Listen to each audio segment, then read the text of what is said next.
ओम नमः शिवाय। नमस्कार दोस्तों, स्वागत है आप सभी का आपके अपने यूट्यूब चैनल खुशहाल ज़िंदगी में। सबसे पहले आप सभी को खुशहाल ज़िंदगी यूट्यूब परिवार की ओर से धनतेरस की बहुत सारी शुभकामनाएं। आज की वीडियो में हम बात करेंगे कि धनतेरस पर जो झाड़ू आप लेकर आते हैं उसकी पूजा विधि क्या है।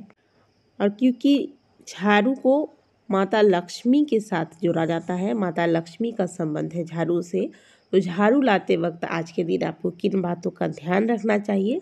इसके अलावा धनतेरस पर अगर आप अन्य कोई सामग्रियां खरीदते हैं तो उसकी क्या विधि है, किस प्रकार से इनकी पूजा करनी है, कब पूजा में इन्हें शामिल करना है, और धनतेरस पर जो आप झाड़ू लेकर आए हैं इसका प्रयोग आपको कब करना है और कब नहीं करना है।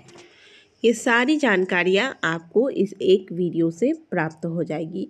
वीडियो को अंत तक जरूर देखिएगा।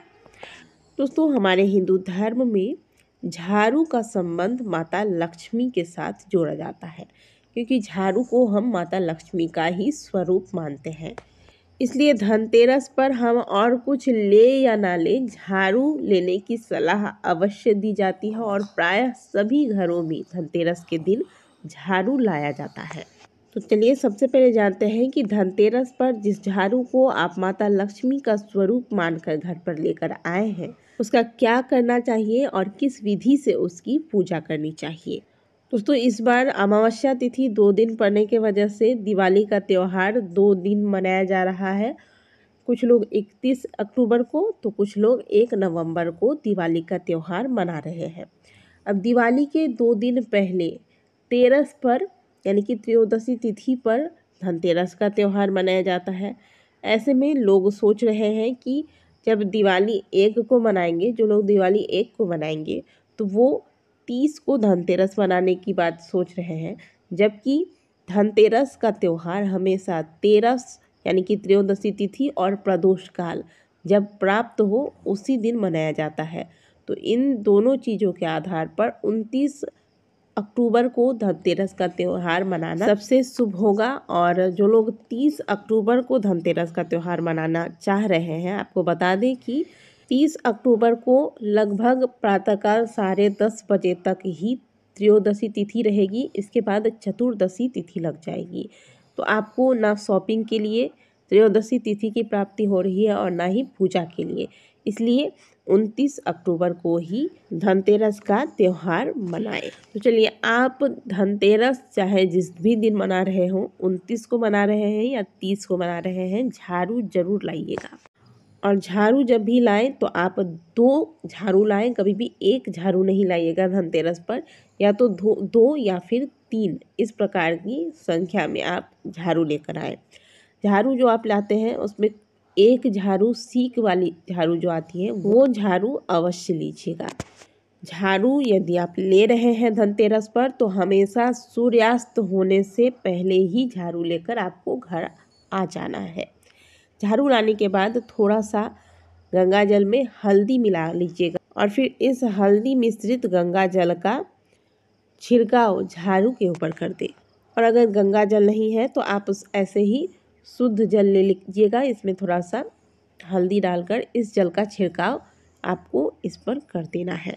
इससे क्या होगा, एक तो धनतेरस का त्यौहार, इस पर आप झाड़ू घर में लाते हैं और इस पर हल्दी मिश्रित गंगा जल का छिड़काव कर देते हैं तो यह और अधिक पवित्र हो जाती है।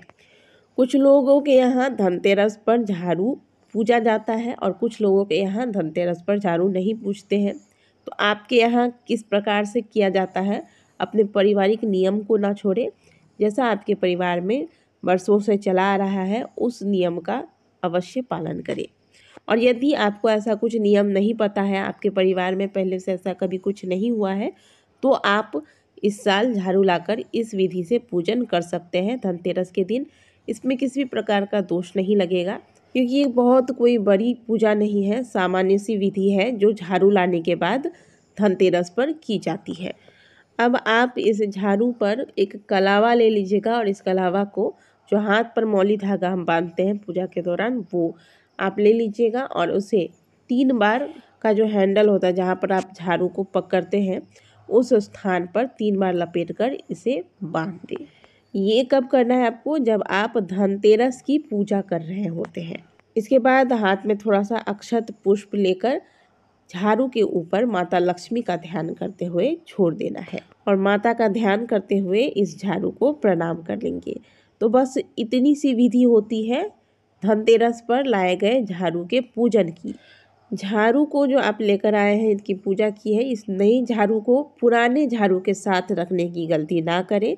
इसे घर के उत्तरी पूर्वी दिशा की ओर लेटा कर रखिएगा, खड़ा करके नहीं रखना है। और ऐसे रखें कि बाहर का कोई भी व्यक्ति अगर घर में आए तो उसकी दृष्टि इस झाड़ू पर ना पड़े। और जब तक दिवाली की पूजा पूर्ण नहीं हो जाती, माता लक्ष्मी की पूजा पूर्ण नहीं हो जाती दिवाली पर, तब तक आपको इस नए वाले झाड़ू का प्रयोग नहीं करना चाहिए। नहीं तो इससे घर की संपन्नता समाप्त हो जाती है, माता लक्ष्मी रुष्ट हो जाती है। अब बात करते हैं धनतेरस पर जो आप अन्य सामग्रियाँ लाए हैं, अन्य चीज़ें खरीद कर लाए हैं, उनका क्या करना है। आपने चाहे बर्तन लिया है या आप नमक खरीद के लाए हैं या फिर अन्य धनिया वगैरह जो भी चीज़ें आप खरीद कर लाए हैं, इन्हें लाकर आपको अपने घर में पूजा स्थान पर रखना है।